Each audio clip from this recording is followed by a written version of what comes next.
So today what I want to do is just pull back a different curtain and let you take a peek at what REITs and private equity funds are doing to get where they are at today. So here are the 5 steps or shifts that you need to make in order to make it as a syndicator. The first shift is to reposition your value. Instead of trying to sell your services to an industry that's only willing to pay you 2 to 3% per side in a transaction, hell, I've even heard of 1%. Well, first, take an audit of your actual value. Here's something most people don't know. Every REIT and private equity fund started with just one person. Was that person lucky? Did they pull that person aside and tell them that they should be doing this? Of course not. Each one of those REIT founders chose this for themselves. Did they have some special skill? No. No one is born with syndication skills. They started with the same skills like everyone else in the real estate industry. They had access to the same information. Well, maybe they had big money in the bank. Again, no. One appraiser I've personally shaken hands with is the owner of a fund with over $1 billion in assets under management. Now, appraisers are paid even less than real estate agents are. But one thing that these people did have, they knew their value. So they took what they knew and sold it to the highest bidder, so to speak. What is one sector of the market that will willingly pay to be your client? An investor, because if you make it easy for them to make money, they'll pay you to do it for them. One of the agents I worked with was Bruce. Bruce had the worst case of self-criticism, despite the fact that he had an incredible career over the years and had an incredible memory for who owned properties and when it sold and so on and so on.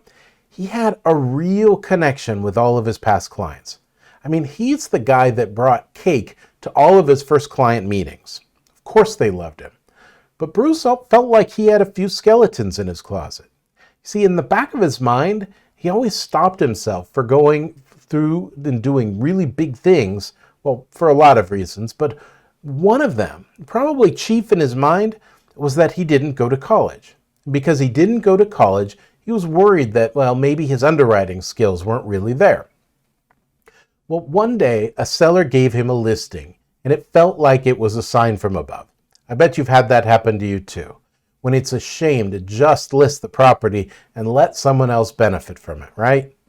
So he came to me wondering if he was right about the property. And guess what? He was right. It was a great investment. And then he asked me if I could syndicate it for him. I told him, you know what? You should do it. I'll coach you through it. Well, that year, Bruce did not 1, but 2 syndications. And then he did 2 more the year after. Now, I can't tell you the actual numbers of how much money he made, but let's just say he made upwards of near 7 figures in 2 years. The second shift is you decide how much and when to get paid. In brokerage, the market decides. In syndication, if you do the right syndication formation structure, you get to decide everything. In syndications, there are multiple opportunities to get paid. Most of them happen during these different stages. So acquisition. Oh, by the way, there's one question I get all the time, and that question is it ethical to be paid a broker commission on a deal that I'm also syndicating? Isn't it like taking money from the investors? The answer is it's not unethical if it's spelled out in your private placement memorandum, the PPM. It brings me back to shift number 1. You should get paid your value. How will you get paid? Through a commission or through an equity stake? You decide, which is this shift number 2, by the way.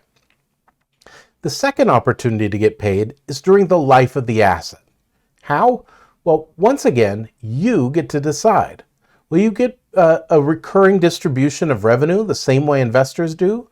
Will you get management fees, asset management fees? If there's a loan on a property, are you going to get loan fees? The third opportunity to get paid is at disposition. once again, if you did your syndication formation structure right, you'll be the one to get to decide when to pull the trigger. Here's a quick example of what could happen at a disposition.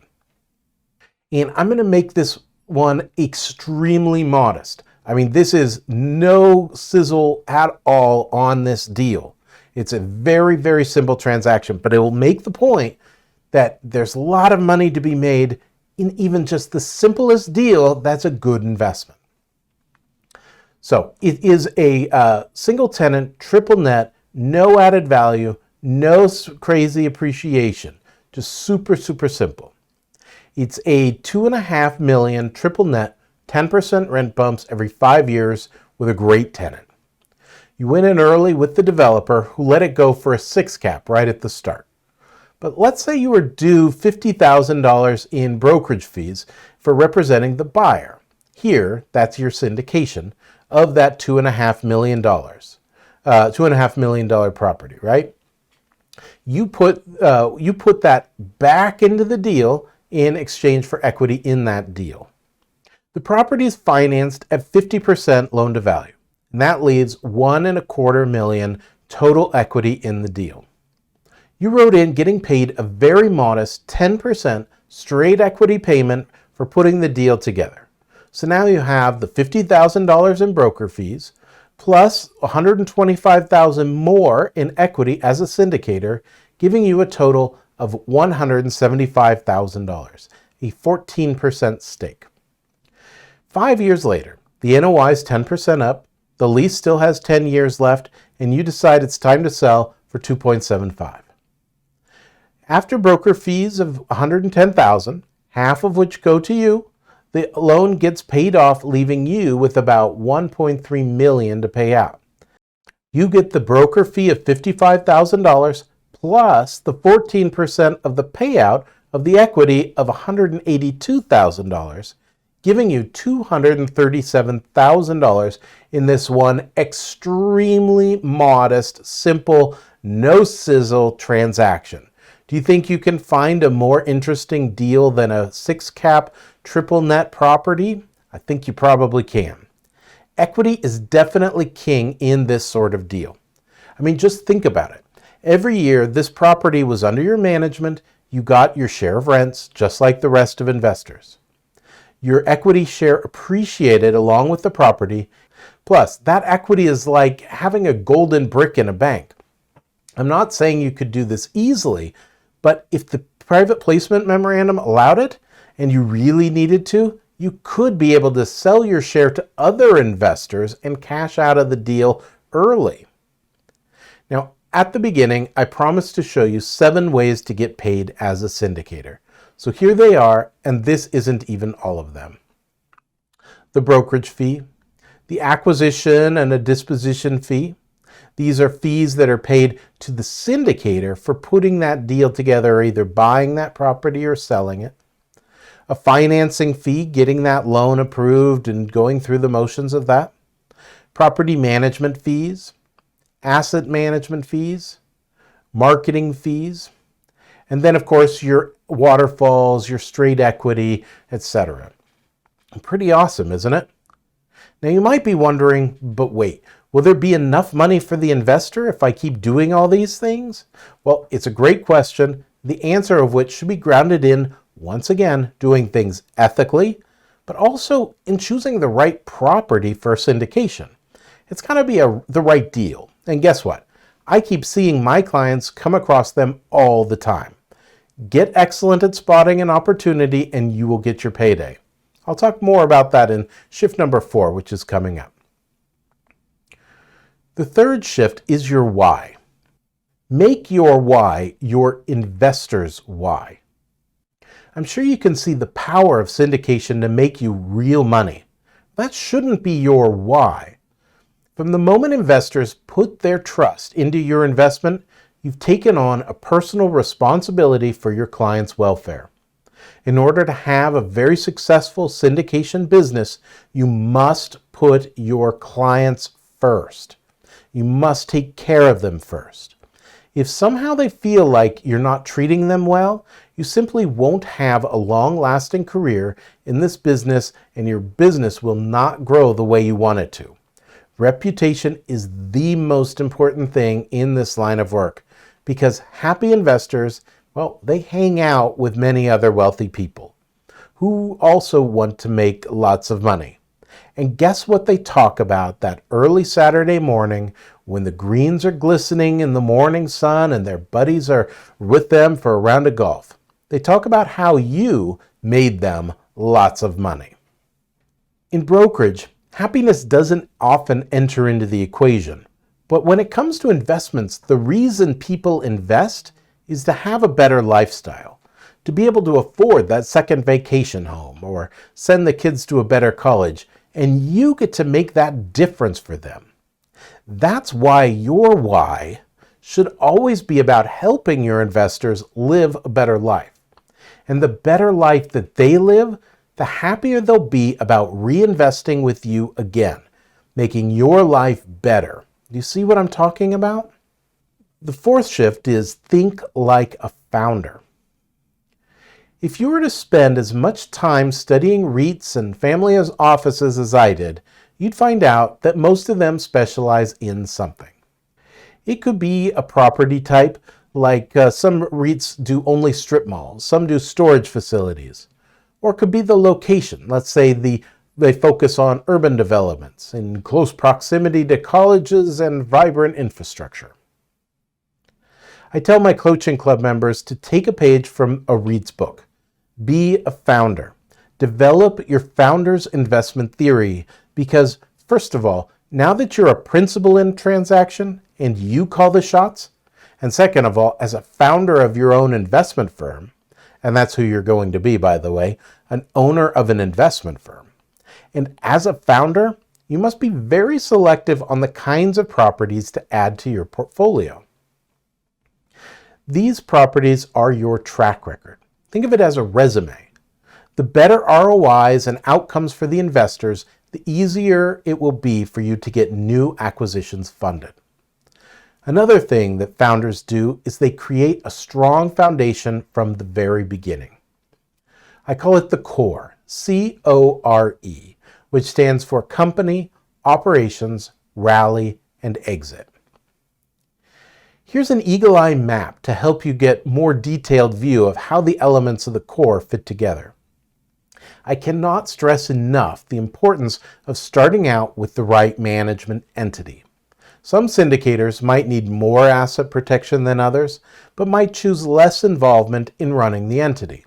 Some would want to opt out of K-1 tax filings, and some would want to keep it easy with like a 1099.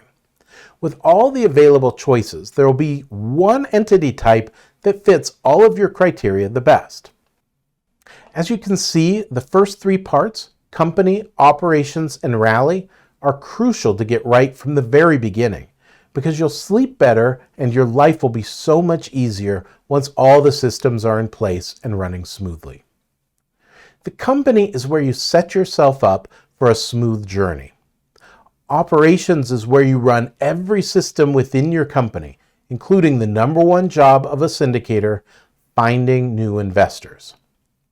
The rally is the fuel for the entire operation.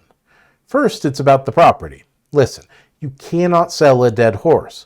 The investment must make sense, both on paper and in reality. Investors are smart, sophisticated people.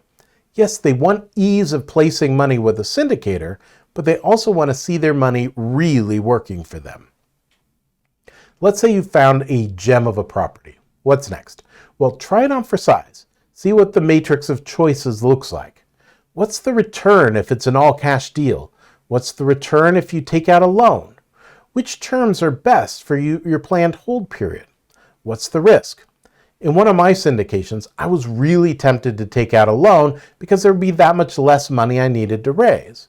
But then I thought about it and I decided not to. Now, here's a scary story you don't want to have happen. A year later, the property ended up in a lawsuit with a ton of lawyer fees, which could have turned into a real going concern had there been a loan on it. We would have been underwater from the very start. Luckily, once the underwriting and the building is done, There were quite a few missed opportunities that the previous owner wasn't taking advantage of, things people mostly miss, even on an income statement. But once we implemented those, even a pricey lawsuit wasn't an issue, and we weren't underwater because we didn't have a mortgage obligation each month. Once you've underwritten the property and you've figured out how much money you need to raise, it's time to get that investor rally started. How will you market the deal? Who can you market it to? Will your plan raise the regulators' eyebrows? And will the SEC pull out a magnifying glass and take a closer look? So the rally is in full swing. Now you get those investors excited. You get them accredited if that's the route you're going. You get their money into escrow. Make sure everything is signed as it should be. No surprises anywhere. Close it. Whew, you've earned your money. And the last part of the core is the exit. And that's what happens once you notice that all the market indicators are pointing towards it being the time to sell.